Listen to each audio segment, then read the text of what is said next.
So here we have the Volkswagen Golf on a 20 plate. I'm going to start off by showing you inside the boot, and then we'll hop in and run through some controls on the inside of the car from there. As we approach the back of the car, you can see we have reversing sensors, plenty of boot space as well, along with that 60/40 split folding rear seat should you wish to increase this space even further.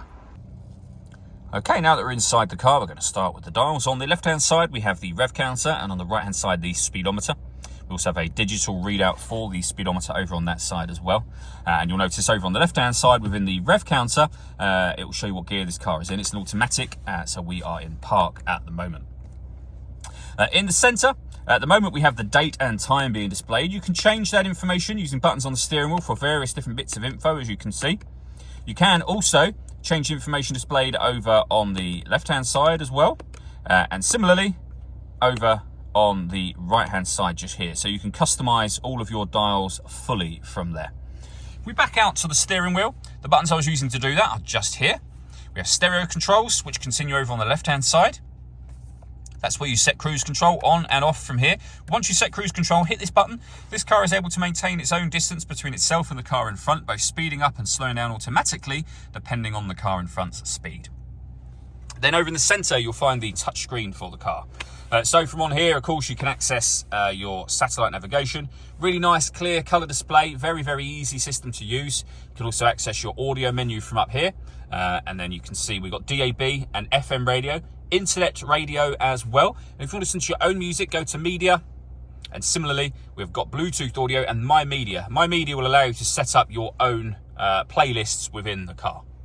Up here, you can go out to the home screen at any time you like. That's where you'll pair your phone. And there's different home screens available depending on which one you like the appearance of, more or less.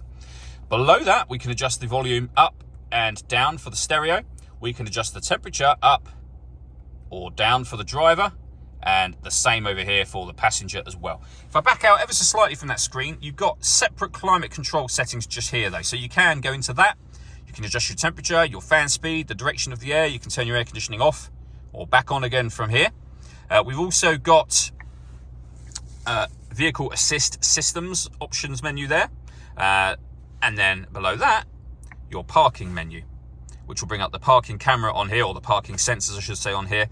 So the parking sensors will obviously give you a beep, an audible signal to let you know when you're near an object, but you'll get the visual one here, so you can see at the minute at the back of the car we are approaching the back of an object, or the back of the car is approaching an object from here. Working our way down, we have two USB-C inputs. Wireless phone charging here, so pop your phone on that pad and it'll begin to charge. The button to start and stop the engine.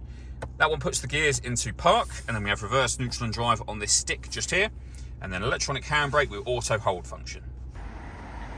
All that leaves me to say is thank you for taking the time to watch this video. If you'd like to come and see the car in person and have a test drive, please feel free to call either of our MJA sites. We'd love to hear from you soon.